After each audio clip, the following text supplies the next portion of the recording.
Hello there folks, my name is Spoonks and welcome back to another episode of Box Office Chat. This is the show where I break down the top 5 domestic box office results, see where each movie landed, and see how well each movie did. So let's get started. Number 5 was Migration, making $4.1 million this weekend, adding to a domestic total of $106 million and a worldwide total of $221 million. So the film has surpassed both the $100 million milestone domestically and the $200 million milestone worldwide. It has also surpassed Trolls Band Together domestically and worldwide, as it is now the 5th biggest animated film of last year. Domestically, it sits behind Teenage Mutant Ninja Turtles, Elemental, Spider-Man Across the Spider-Verse, and the Super Mario Bros. Movie. Worldwide, it sits behind Disney's Wish, Elemental, Spider-Verse, and Super Mario Bros. And compared to other Illumination films, it has surpassed Hop worldwide, which is very solid to see. At least it was able to accomplish that.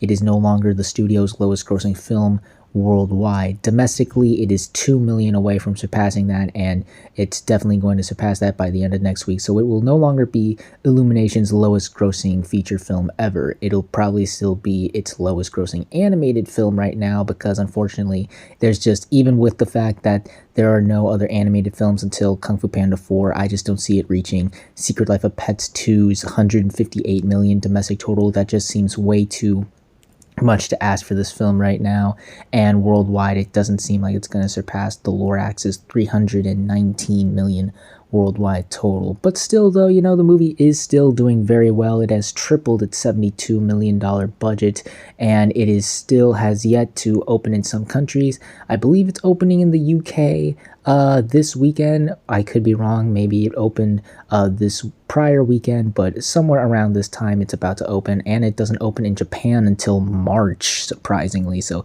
still got plenty of time, and it's still doing very well. This is not a disaster by any means, but compared to other Illumination movies, it certainly could have done better. But still doing very well. People are still gonna go check this out. It's still gonna be the only animated film out right now until Kung Fu Panda 4, and yeah, overall still doing pretty solid. Number 4 was Wonka, making $4.6 million this weekend, adding to a domestic total of $201 million and a worldwide total of $572 million.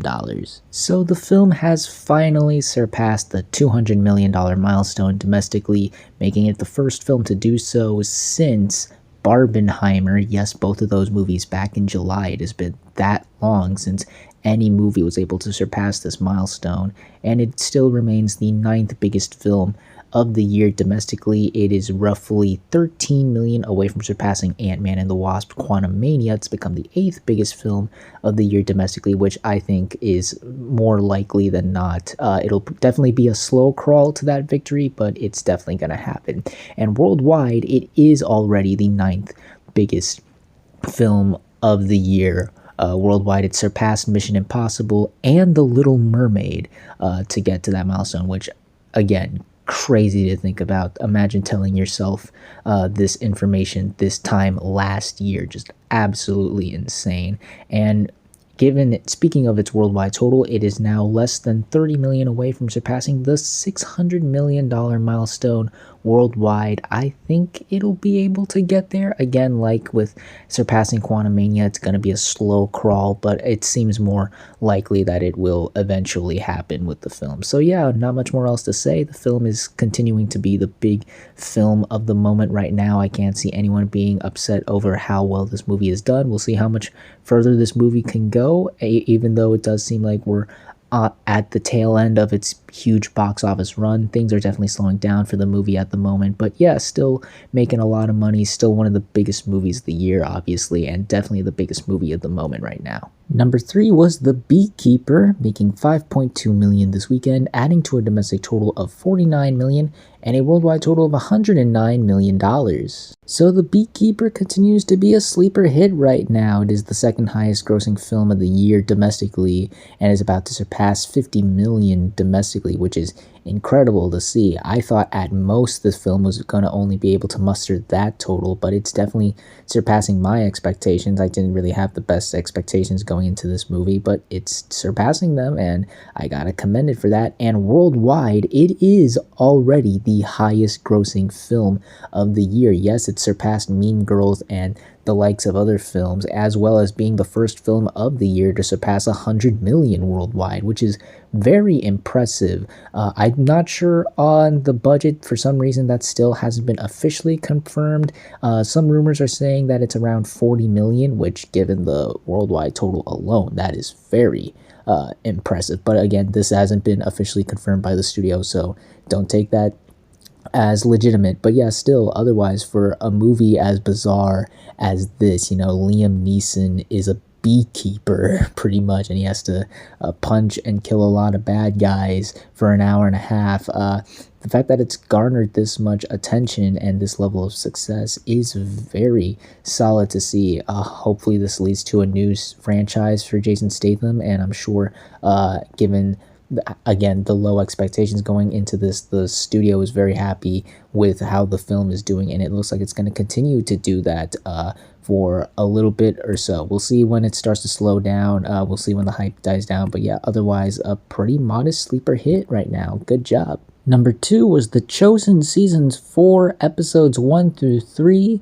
opening with 5.9 million this weekend domestically, and that total stays the same worldwide as it hasn't been released in any international countries. The Chosen is back with the 4th season, and naturally they premiered the first couple episodes exclusively in theaters for fans to watch them on the big screen, and watch them on the big screen they did, as yet this once again another time where I'm not expecting this show to make waves in the box office, and yet it continues to surprise me. It once again shows how big and huge the fan base of this show is, that they're willing to go and spend the extra amount of cash to see this type of episodes on the big screen, which is really impressive to see. However, I don't really have much more else to say on this because it's only going to be releasing for a limited amount of time. I think it's only going to be in theaters until Valentine's Day, so it can only go so much further than that. And also these episodes, when they premiere on the big screen, tend to be very front-loaded.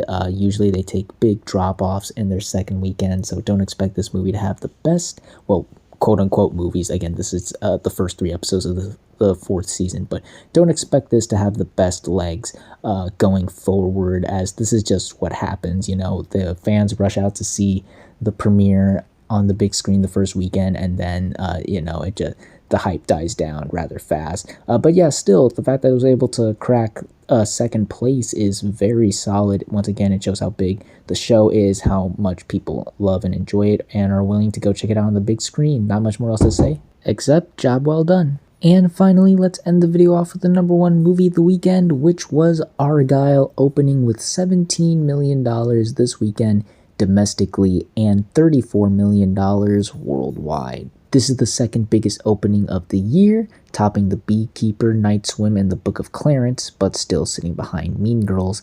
And in terms of Apple TV Plus's movies, it is the lowest opening already, as it's behind Ridley Scott's Napoleon and Killers of the Flower Moon. Well, folks, it seems that even though we're only in February, it seems we already have a contender for one of the biggest flops of the year already. This is a terrible opening. I thought maybe, with the heavy marketing push, with how many times a lot of people got the trailer, I saw tons of ads and promos for this movie, certainly, and the fact that we are in a bit of a dry spell at the box office right now, I thought, maybe people will give this a chance. Maybe people will want to rush out and see, well, maybe not rush out, but, at least check it out on its first weekend. But no, clearly there wasn't a lot of interest to find out who the real Agent Agrylle was, as this movie wasn't even able to crack 20 million on its opening weekend. Unfortunately, this is definitely a very disappointing opening, especially when you consider the fact that the film cost $200 million. Matthew Vaughn has stated otherwise, but every other source I've checked states that the film cost $200 million, which is the 3rd film from Apple TV Plus to reach these heights of budget. So if they want these movies to succeed, not just critically like Killers of the Flower Moon, but also financially, they need to scale back these budgets, because this is just going to become unsustainable, and we're just going to see a repeat of what happened last year. So many big movies from them unfortunately falling flat on their face due to these high budgets. And say what you will about Killers of the Flower Moon and Napoleon, you could argue in some degree they were well received, especially Killers of the Flower Moon. Everyone who went and saw that movie loved that movie, and maybe you could argue that for Napoleon. There were a couple of fans of Napoleon out there, but no one really liked this movie at all. The reviews are terrible, and audiences liked it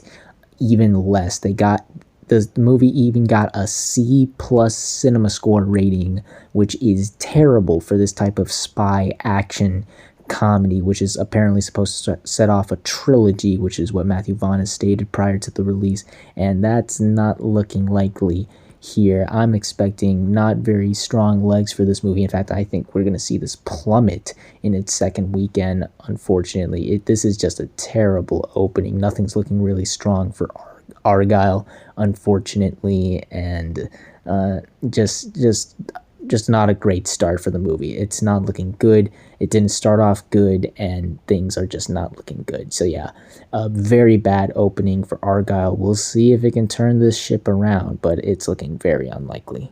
And those were your top 5 domestic box office results for this weekend, and normally this would be the part of the video where I discuss the upcoming new wide releases hitting theaters and where I think they will land in the top 5, but it's looking like it's going to be another slow weekend, not only because of the Super Bowl happening this weekend, which means not as many people are going to go to the movies, but also the only major wide release that's probably going to make a big impact on the top 5 is Lisa Frankenstein, and I'm not really expecting it to be a big win or anything. It'll still probably be able to crack number 1, but given the lack of marketing or buzz I've seen for the film, I'm just not expecting much for the film overall. Who knows? Maybe it could turn out like another Anyone But You and really exceed box office expectations, but right now I just don't think that's the case. It's not looking very strong for Lisa Frankenstein, unfortunately.